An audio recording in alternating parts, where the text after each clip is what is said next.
नमस्कार, स्वागत है आपका एक बार फिर। मैं हूं आपके साथ मेनका चौधरी। बात बिहार की करते हैं। कल बहुत भारी भरकम बंद का आह्वान किया गया था विपक्षी दलों की ओर से।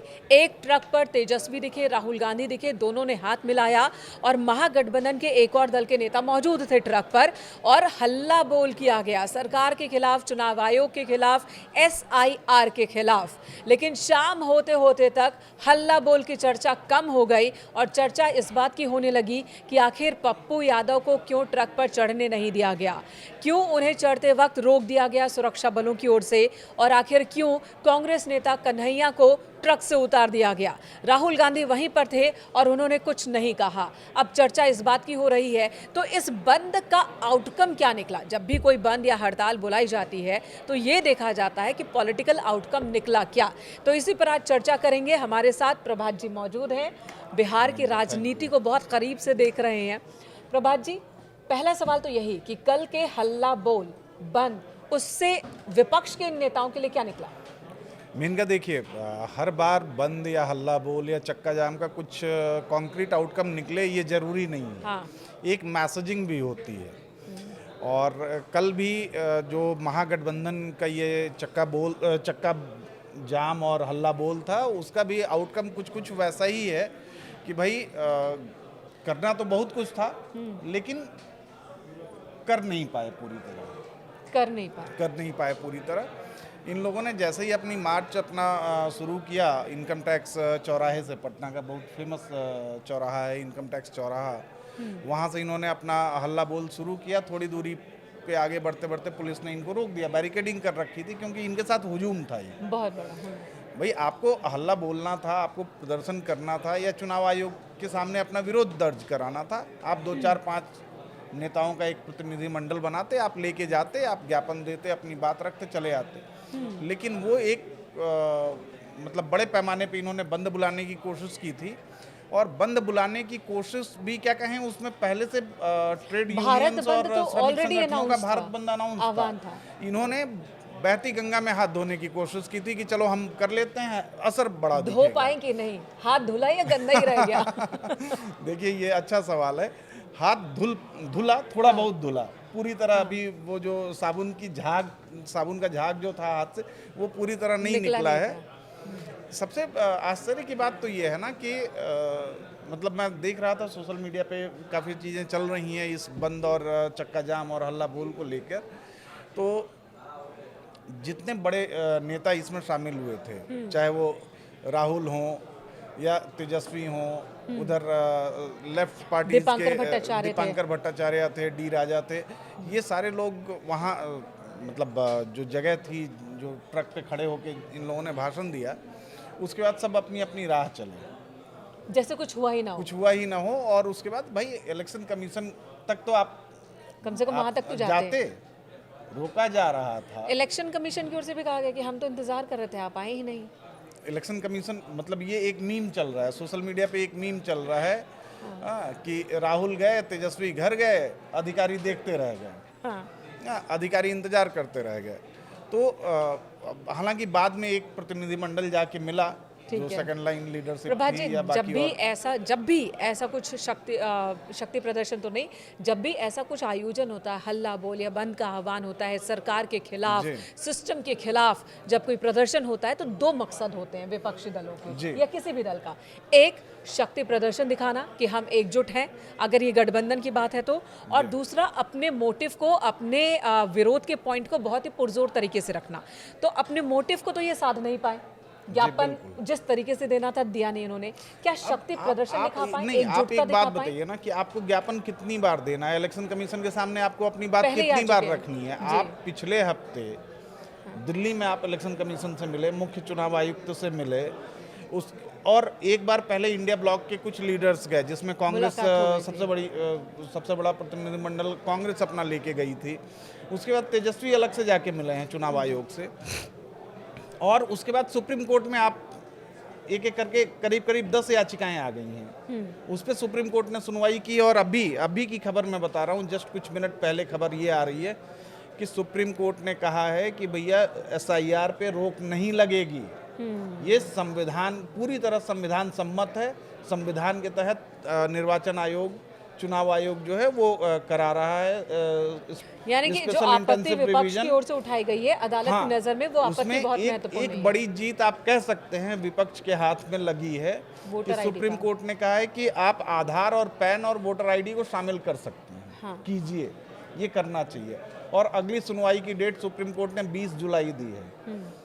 25 जुलाई तक तो इलेक्शन कमीशन ने लास्ट डेट रखी है। बिल्कुल। 20 जुलाई को सुनवाई होगी और जब आज रोक नहीं लगी इस पर तो आगे भी नहीं लगेगी। तो यानी कि मुद्दा जो है वो प्रभावहीन होता दिख रहा है। नहीं, अब बात शक्ति प्रदर्शन पर आ जाते हैं। विपक्ष ये अपनी पीठ ठोक सकता है, अपनी पीठ थपथपा सकता है कि भाई हमारे प्रोटेस्ट के बाद हमारे इनिशिएटिव से आधार कार्ड और पैन कार्ड इस लिस्ट में शामिल किया गया। लेकिन न्यायालय पे किसी का दबाव नहीं है। न्यायालय पे दबाव नहीं है, लेकिन हाँ न्यायालय तक मामला पहुंचना भी तो चाहिए ना मेन का। हाँ बिल्कुल।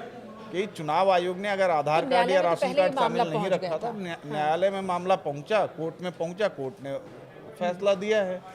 तो अब उस तस्वीर की चर्चा कर लेते हैं जिसकी चर्चा हर कोई कर रहा है। पप्पू यादव निर्दलीय सांसद हैं और बहुत ही प्रभावशाली सांसद है। एक नेता के तौर पर भी बहुत ज़्यादा मजबूत माने जाते हैं, लोगों के बीच जाते हैं, उनकी सेवा करते हैं, टीवी चैनल्स पर भी हम उनको सुनते हैं, देखते हैं। लेकिन कल जो उनके साथ हुआ, वो ट्रक पर चढ़ने की कोशिश कर रहे थे, उन्हें रोक दिया गया, जबकि उनके सामने सीपीआई के दूसरे दलों के छोटे छोटे नेता भी मौजूद थे। लेकिन पप्पू यादव जो कि बिहार की राजनीति में एक बड़ा नाम माने जाते हैं, उनको नहीं खड़ा होने दिया गया। कन्हैया वो तो कांग्रेस के ही नेता हैं, देखिए अब आपको अगर मैं कहूँ यहाँ पे कि एक यादव ऑलरेडी मौजूद था मंच पे, तो दूसरा यादव कैसे आ जाए? यानी कि संदेश साफ है, यादव नेता एक है बिहार में और वो तेजस्वी है आज की डेट में। महागठबंधन भाई, पप्पू यादव अगर वहाँ गए, निर्दलीय सांसद हैं, पत्नी उनकी कांग्रेस से सांसद रह चुकी हैं, और पप्पू यादव का जो अपनी एक पॉलिटिक्स है, नहीं मुझे नहीं लगता कि ये पर्सनल लड़ाई है, लेकिन हाँ एक मैसेज बहुत क्लियर था कि यादव नेता अगर बिहार में कोई है तो वो तेजस्वी हैं। इसके अलावा दूसरे यादव नेता क्या कि कोई दूसरा यादव नेता खड़ा हो जाएगा तो दूसरे का कद कम हो जाएगा? देखिए, कद कम होने या बढ़ने जैसी कोई बात नहीं है। फिर ये क्या बात ये है स्वीकारोक्ति की, कि आप स्वीकार कर रहे हैं या नहीं कर रहे हैं। स्वीकार करने के पीछे अपने तर्क हो सकते हैं, ना करने के पीछे भी अपने तर्क हैं। और कल की मैसेजिंग बहुत क्लियर थी कि यहाँ जो लोग भी दिख रहे हैं, जो फ्रंट लाइन में वो ट्रक के ऊपर जो खड़े थे, उसमें 4 ही नाम तो बड़े दिखे ना आपको। तेजस्वी दिखे, राहुल दिखे, मुकेश सहनी एक इम्पॉर्टेंट अलाई हैं महागठबंधन में ना जी। मुकेश सहनी तो दावा कर रहे हैं कि भाई मैं तो डिप्टी सीएम बनूंगा अगली बार। ये भी दावा है ना मुकेश सहनी का कि भाई मैं डिप्टी सीएम बनूंगा। और बाकी लेफ्ट पार्टीज के 2 डी राजा और दीपांकर भट्टाचार्य थे। अच्छा, ये बताइए, बहुत सारे रैलीज हम लोगों ने कवर की है, आपने भी कवर किया है। जब भी ट्रक पर किससे खड़ा होना है, किससे नहीं खड़ा होना है, ये मैसेज, ये जानकारी तो पहले ही हो जाती होगी, नेताओं को पहले बताया जाता बिल्कुल हो जाती है, बिल्कुल। फिर ये परिस्थिति क्यों बनी? देखिए, ये होता है कि भाई हर जगह और हर किसी में ये एक ह्यूमन साइकोलॉजी है कि मैं बड़े मंच पे खड़ा हूँ, बड़े नेता के बगल बड़े में, नेता के बगल में खड़ा हूँ, तस्वीर में आ जाऊँ, एक अखबार में छपे अगर कहीं या टीवी पे दिखाया जाए तो भाई मैं भी दिखूँ। यही हालत थी कल भी, मतलब पप्पू यादव और कन्हैया, इन दोनों के साथ यही हुआ। आप अगर वीडियो देखेंगे कन्हैया वाला तो उसमें तो साफ दिख रहा है कि सिक्योरिटी जो राहुल गांधी की सिक्योरिटी के लोग हैं वो उनको रोक रहे हैं कि नहीं भाई आप नीचे ही रहिए। पप्पू यादव के साथ भी हालांकि कवर अप करने की कोशिश की गई पप्पू यादव की ओर से। बिल्कुल, पप्पू यादव ने सामने एक बाइट भी रिलीज की थी, अपनी कवर अप की कोशिश है ये। अब बेसिक चीज़ मतलब वही SIR को लेके जो चीज़ें चल रही हैं ना, कि SIR के बहाने आप जो अपनी पॉलिटिक्स साधने, भाई ऐसा आपको क्यों लगता है कि नुकसान सिर्फ आप ही को हो रहा है? SIR से नुकसान तो बीजेपी को भी हो सकता है ना, हाँ। या JDU को भी हो सकता है। अगर नाम हट रहा है तो ऐसा थोड़ी है कि चुनाव आयोग ये वोटर किसका है, ये वोटर किसका है। आरोप तो उनके यही है कि सरकार के कहने पर ही ये कर रहे हैं। बीजेपी वालों ने अपनी एक लिस्ट तैयार कर रखी है, बस उसी लिस्ट को आगे बढ़ा देंगे। ये सवाल उठ रहा है, ये सवाल कई आम लोग भी पूछ रहे हैं, लेकिन कि जब BLO घर घर जा रहे हैं, हाँ। तो भाई ऑलरेडी BLO के पास एक वोटर लिस्ट होगी जिसके आधार पे उनको मिलान करना है, उसमें से पूछना है मतलब जो रिवीजन वोटर लिस्ट का जो रिवीजन होता है मेन का जो नॉर्मल रिवीजन है, हाँ। अगर आप उसका प्रोसेस देखेंगी तो बीएलओ के पास एक लिस्ट होती है, वो जाता है अपनी लिस्ट लेता है और आपसे पूछता है। अगर आपके घर आया है तो वो पूछता है कि भाई ये 5 नाम हैं, इनमें कौन रहते, इनमें कौन से नहीं? किसका अपडेट है या कोई और ऐड करना है। कोई बच्चा पिछले 1-2 साल 3 साल में जो भी लास्ट डेट है 18 साल से ज़्यादा का हो गया है या होने वाला है, आप बताइए। अच्छा, या ये इनमें से ठीक है, कोई ये बाहर process चलेगा, है। ये प्रोसेस है। लेकिन इस बार जो अभी हो रहा है इसमें बीएलओज के पास लिस्ट नहीं है, ये नई लिस्ट ही तैयार वो कर नई लिस्ट ही एक तरीके से तैयार कर रहे हैं, जा रहे हैं कि हाँ आपके घर में कितने लोग हैं, 5 हैं, ये 5 फॉर्म पकड़िए और ये इसको भर के देना है। तो आप एक तरीके से नया प्रोसेस शुरू कर रहे हैं। आप देखिए ना कि 77,800 कुछ, मतलब 895 या 885 नंबर है बीएलओज के, जो बिहार के 534 ब्लॉक हैं बिहार में, इनमें 77,895 या 85 बीएलओज बूथ लेवल ऑफिसर्स लगाए गए हैं। हाँ, और अमूमन एक बूथ पे 1200 से 1400 वोटर्स होते हैं। ठीक है। अब आप ये सोचिए, उनकी दिक्कत आ रही है, काम बहुत हेक्टिक है, समय बहुत कम है। काम बहुत हैक्टिक है और काम बहुत टीडियस है। कई जगह उन्हें ऐप पे डालना है, वो फिजिकल फॉर्म आपसे लेके आ रहे हैं, लेकिन ऐप पे उनको फिर अपलोड करना है, ऐड करना है उसको ऐप पे, जो इलेक्शन कमीशन का ऐप है। कई जगह नेट नहीं चल रहा है।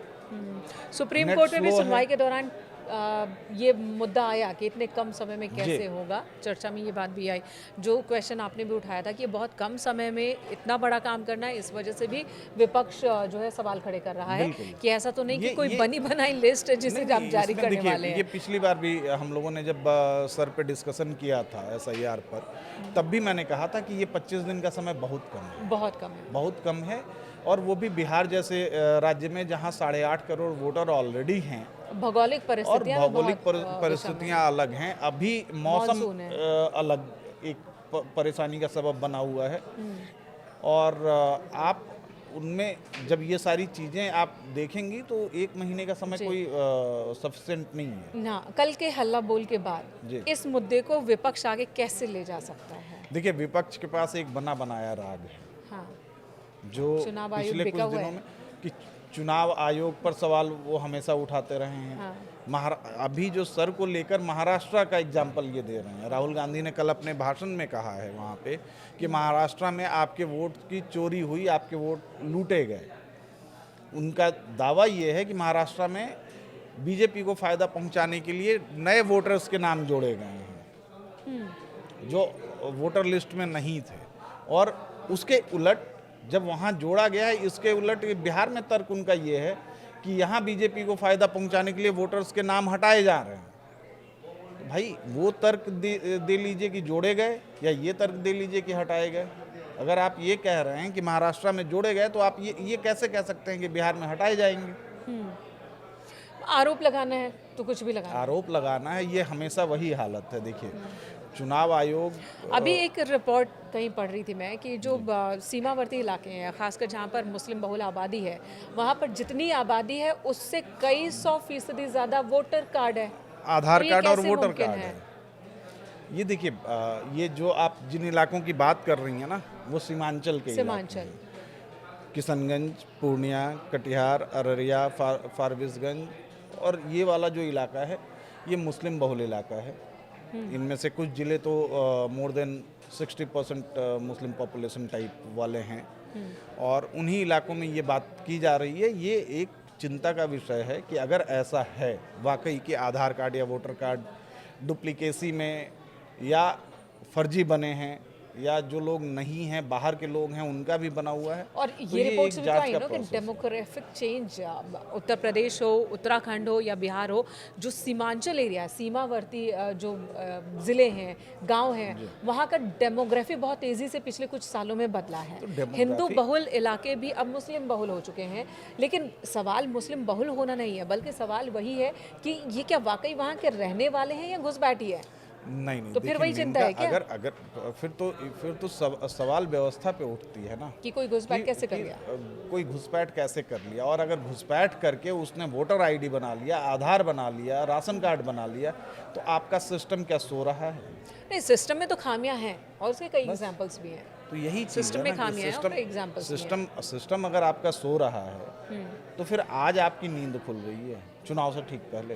5 साल जी। का समय आपके पास था। बिहार में अगर स्पेशल रिवीजन करना ही था आपको, 2020 में लास्ट चुनाव हुआ है ना बिहार में, 2024 में आपको लोकसभा का चुनाव हुआ है, बीच में पंचायत इलेक्शन हुए होंगे ठीक है, 2021 में। ये सवाल अपनी जगह है, लेकिन अब चुनाव आयोग जब एक्शन ले रहा है, चुनाव आयोग अगर कोई कदम उठा चुका है तो वो तो बढ़ेंगे। बिल्कुल, उस पर सुप्रीम कोर्ट ने जैसा कहा ना कि चुनाव आयोग एक संवैधानिक संस्था है और संवैधानिक संस्था को आप काम करने से नहीं रोक सकते। तो भाई सुप्रीम कोर्ट ने भी इसको वीटो कर दिया है। ठीक है। चुनाव आयोग अपने तरीके से अपने भाई उसके एक प्रोसीजर्स हैं, मैं भी प्रोसीजर्स पे सवाल नहीं उठा रहा हूँ, लेकिन एक टाइमिंग को लेकर थोड़ा सा क्वेश्चन है, डाउट क्वेश्चन है। तो है। अब देखना होगा विपक्ष इस मुद्दे को आगे कैसे बढ़ाता और इन सब के बीच कल जो महागठबंधन की मजबूती को एक डेंट लगता दिख रहा है, एक मुद्दा बहुत छूट गया, उस पर चर्चा जरूरी है। बताइए। तेजस्वी, उन्होंने ये महागठबंधन में मैसेज दे दिया, पब्लिक को साथ साथ महागठबंधन में मैसेज दे दिया कि मैं जो चाहूंगा वही होगा। देखिए, आप अगर महागठबंधन को आप देखें ना, तो महागठबंधन में तेजस्वी अभी सबसे बड़ा फैक्टर है। उसकी वजह है कि भाई नंबर है, क्रेज है, 80 सीटें हैं उनके पास अभी। जो मौजूदा विधानसभा है, 80 सीटें तेजस्वी के पास हैं। महागठबंधन की जो दूसरी सबसे बड़ी सहयोगी है कांग्रेस है, कांग्रेस के पास गिनती की सीटें हैं। तो भाई ऑब्वियस सी बात है कि तेजस्वी जो चाहेंगे वही होगा। कांग्रेस की स्थिति तो वो है ना, जैसे कांग्रेस ने 2022 में यूपी में प्ले अप किया, या 2017 में किया, या 2019 में उनका अपना गठबंधन जो भी रहा है। तो कांग्रेस हर जगह सेकंड फिडर है। तो कांग्रेस वही करेगी जो आरजेडी चाहेगी, यानी कि जो तेजस्वी चाहेंगे। बिहार में कम से कम यही दिख रहा है। धन्यवाद आपका प्रभा जी इस वक्त Thank you, चर्चा के मेनका। लिए। कल किसी और मुद्दे पर होगी बातचीत। Thank you.